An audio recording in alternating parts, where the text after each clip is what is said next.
1970-80 का दशक, देश के सबसे बड़े राज्य उत्तर प्रदेश को पिछड़ता देख सरकार ने पूर्वांचल के विकास के लिए कई योजनाएं शुरू की, लेकिन हुआ इसका ठीक उल्टा। अपराधियों का विकास शुरू हो गया, जिसका नतीजा रहा गैंग वॉर। विकास की आड़ में कोयला, रेलवे, स्मैक, शराब से लेकर जमीन में ठेकेदारी की हिस्सेदारी में होड़ शुरू हुई और जहां फैक्ट्रियों की मशीनों की आवाजें सुनाई देनी थी, वहां गोलियों की तड़तड़ाहट गूंजने लगी। जहां से रोजगार के आंकड़े आने की उम्मीद थी, वहां से गैंग में बढ़ने वाले बदमाशों और उनके अपराधों की काउंटिंग होने लगी।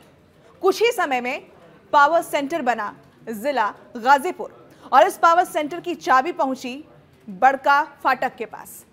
जिस घर के दरवाजे को शहर का बच्चा बच्चा बड़का फाटक के नाम से जानने लगा, उस घर का इतिहास जितना विशाल रहा, उतनी ही मोटी थी उस घर में पैदा हुए एक शख्स की क्राइम फाइल। गूगल पर यूपी का डॉन सर्च करने से जिस शख्स की तस्वीर आती है, उसे उसके शहर के लोग रॉबिन हुड बोलते हैं। वो शख्स जब तक सलाखों के पीछे नहीं गया, तब तक करीब 2 दर्जन लग्जरी गाड़ियों के काफिले के साथ घर से निकला करता था। सबका नंबर 1, 786। हम बात कर रहे हैं यूपी के विधायक गैंगस्टर मुख्तार अंसारी की। 786 नंबर की गाड़ियों के इस काफिले में ढेरों नौजवान थे, लेकिन मुख्तार अंसारी की पर्सनालिटी के आगे सब फीके रहते। कई बार विधायक और सांसद रहे उनके भाई भी बिना संकोच के कहते हैं कि मुझसे बड़ी औकात मेरे भाई की है। उनका ग्लैमर कोशेंट हम लोगों में बहुत बड़ा है। हम अपने जिले से बाहर जाते हैं तो लोग कहते हैं कि मुख्तार के भाई आए हैं। मुख्तार अंसारी पिछले 18 साल से जेल में बंद था। अब उसे 1991 में कांग्रेस नेता अवधेश राय की हत्या के जुर्म में उम्र कैद की सजा सुनाई गई थी, लेकिन जेल में रहते हुए भी वो 3 बार विधायक चुना गया। ऐसे में वो 4 बार यूपी की विधानसभा में पहुंचा।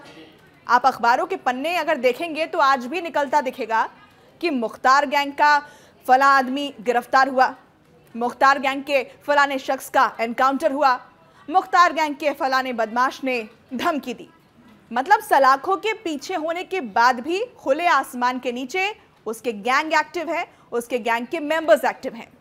साल 2017 में दिए हलफनामे के मुताबिक मुख्तार अंसारी के ऊपर हत्या के प्रयास, दंगा भड़काने, आपराधिक साजिश रचने, धमकियां देने, संपत्ति हड़पने, धोखाधड़ी, सरकारी काम में बाधा डालने के 16 मामले दर्ज हैं।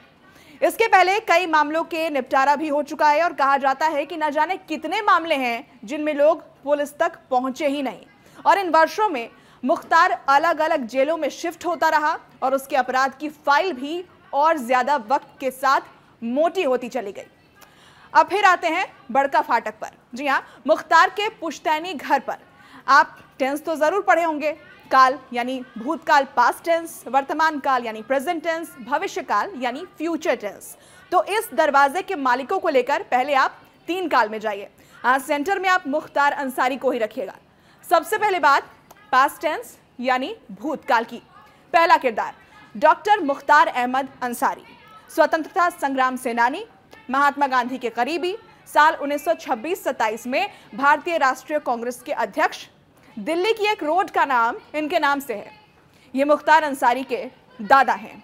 किरदार नंबर 2 ब्रिगेडियर उस्मान, साल 1947 में नौशेरा की जंग में भारतीय सेना के वीर जवान। ये जंग तो भारतीय सेना ने जरूर जीत ली, लेकिन ब्रिगेडियर उस्मान शहीद हो गए।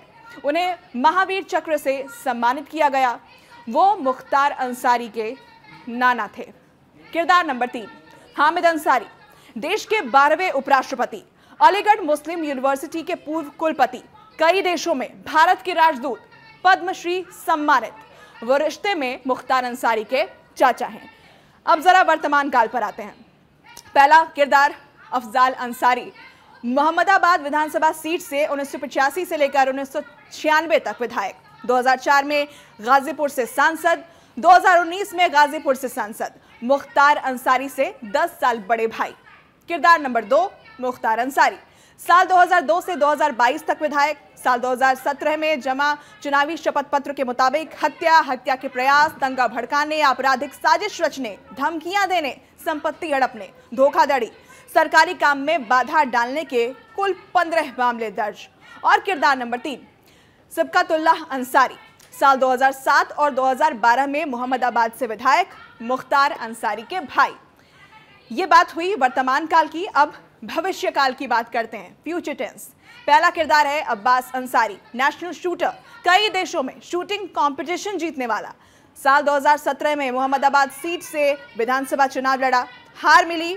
हाल ही में अवधेश राय हत्याकांड के 32 साल पुराने मामले में कोर्ट ने उम्र कैद की सजा सुना दी। दूसरा किरदार उमर अंसारी, मुख्तार का छोटा बेटा, विदेश में पढ़ाई कर रहा है। बड़े बेटे अब्बास अंसारी ने 2022 के यूपी असेंबली इलेक्शन में पिता की जगह सुहेल देव भारतीय जनता पार्टी के टिकट से चुनाव मैदान में उतारा और जीत गया। इस पार्टी की सांठगांठ समाजवादी पार्टी से है और बरसों तक पूर्वांचल में क्राइम रिपोर्टिंग करने वाले वरिष्ठ पत्रकार हैं कमलेश चतुर्वेदी। वो ये कहते हैं कि मुख्तार के बारे में कहा जाता है कि वो कॉलेज जाने वाला एक सामान्य छात्र था, लेकिन उसके एक दोस्त की दुश्मनी ने उसे अपराध की इस दुनिया में ला दिया। इसके बाद मुख्तार ने ठेकेदारी शुरू की और फिर बड़े भाई अफजाल अंसारी का चुना। दुश्मनी बढ़ती गई और मुख्तार अपना बाहुबल बढ़ाते गए। अपराध की दुनिया में उनका वर्चस्व बढ़ता गया। कहते हैं कि साल 1980 में सैदपुर में एक प्लॉट को लेकर विवाद शुरू हुआ और यहां से साहिब सिंह और ब्रजेश सिंह से मुख्तार की अदावत की शुरुआत हुई और ये इस तरह आगे बढ़ी कि पूरा पूर्वांचल इस गैंग वॉर की चपेट में आ गया। दोनों गुटों ने अपना वर्चस्व बढ़ाने के लिए वो सब किया जिसे कानूनी भाषा में गंभीर अपराध कहते हैं। जी हाँ, गंभीर अपराध। अब साल 1988 की बात, हत्या के एक मामले में पहली बार मुख्तार का नाम सामने आया। पुलिस कोई सबूत नहीं जुटा पाई और मुख्तार बरी हो गया, लेकिन गाजीपुर से आगे बढ़ते हुए मुख्तार ने मऊ, वाराणसी, जौनपुर, भदोही, मिर्जापुर तक में अपना वर्चस्व स्थापित कर लिया।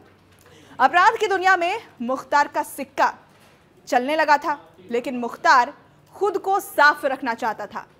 बस उसने खादी पहनने का मन बना लिया और साल 1996 में विधानसभा का चुनाव लड़ गया। उसे सफलता भी मिली और अब मुख्तार अंसारी विधायक मुख्तार हो चुका था। वरिष्ठ पत्रकार हैं जय नारायण और वो कहते हैं कि मुख्तार बचपन में खिलाड़ी था। वो कसरत का जितना शौकीन था उतना ही खाने खिलाने का भी शौकीन था। बहुत से लोग उसके लड़के की बात करते हैं कि वो इंटरनेशनल शूटर है, लेकिन कम ही लोग ऐसे हैं जो ये जानते हैं कि मुख्तार का निशाना भी अचूक है।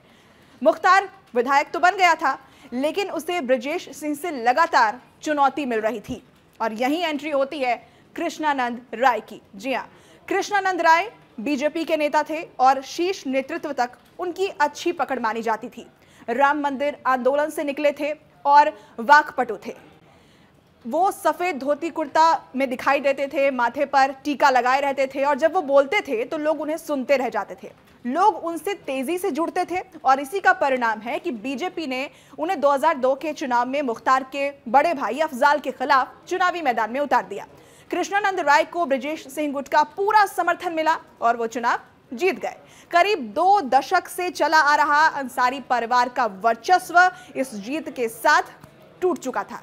मुख्तार और ब्रजेश गैंग में अदावत इसके बाद बढ़ती जा रही थी और इसी बीच 29 नवंबर 2005 को कृष्णानंद राय की हत्या कर दी जाती है। इस वक्त मुख्तार अंसारी जेल में बंद था, लेकिन कृष्णानंद परिवार ने यह आरोप लगाया कि उनकी हत्या में मुख्तार भी शामिल था और कहा यह जाता है कि यह हत्या कृष्णानंद राय के क्षेत्र में हुई थी, उस जगह जहां कृष्णानंद राय की तूती बोलती थी, जहां उनका वर्चस्व था। कार्यक्रम से लौट रहे कृष्णानंद के काफिले को लोग ऐसी सड़क पर रोकते हैं जहां से गाड़ी मुड़ नहीं सकती थी। इसके बाद ताबड़तोड़ फायरिंग होती है, गोलियां दागी जाती हैं और इसमें कृष्णानंद सहित 7 लोगों की मौत हो जाती है। बताया जाता है कि मौके से 500 से ज्यादा गोलियां बरामद की गई। हर किसी को ढेरों गोलियां लगी थी और सभी की मौके पर ही मौत हो चुकी थी। इसमें मुन्ना बजरंगी भी आरोपी है। अब इस पूरी घटना ने पूर्वांचल को हिलाकर रख दिया था। जिस तरह से इस घटना को अंजाम दिया गया था, लोग खौफ में थे। बीजेपी ने सीबीआई जांच की मांग की और राजनाथ सिंह के नेतृत्व में एक बड़ा प्रदर्शन हुआ।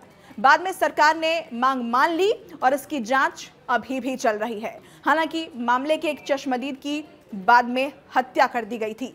इधर मुख्तार अंसारी की राजनीतिक पारी की बात कर लेते हैं। मुख्तार अंसारी के बारे में ये कहा जाता है कि गाजीपुर और मऊ में 8 से 10% ही मुस्लिम वोट है और ऐसे में मुख्तार हिंदू वोट बैंक से जीतता है। इसके पीछे की वजह है उसका सामाजिक कार्य। वरिष्ठ पत्रकार जय नारायण ये लिखते हैं, ये बताते हैं कि बड़का फाटक से कभी कोई निराश नहीं लौटता था। किसी को अनाज की ज़रूरत हो, किसी को पैसों की ज़रूरत हो, किसी का इलाज कराना हो, किसी के पढ़ाई का खर्च हो, किसी का विवाद निपटाना हो, किसी का कोई सरकारी काम ऐसा हो जो रुका पड़ा हो, ये सब कुछ काम बड़का फाटक से हो जाया करता था।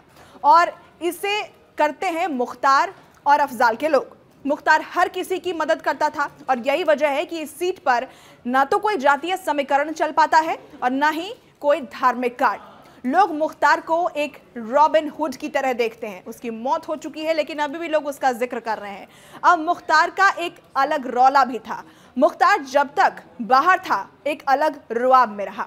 उसे ब्रांडेड कपड़े और सामान का शौक है। वो कहता था कि उसे हर चीज़ बेस्ट चाहिए। कुछ लोगों का यह भी कहना है कि उसके पास बेस्ट हथियार भी मौजूद रहते थे। कई मीडिया इंटरव्यू में उसने खुद कहा कि उसे फंसाया गया है, लेकिन वो इससे भी इनकार नहीं करता कि वो बाहुबली है। कुछ पत्रकारों का तो ये भी कहना है कि मीडिया से बात करते करते वो कई बार बंदूक निकालकर ऐसे ही उसे देखने लगता था। इससे एक खौफ बना रहता था। तो ये थी मुख्तार अंसारी की कहानी। आपको ये वीडियो कैसा लगा कमेंट करके ज़रूर बताइए।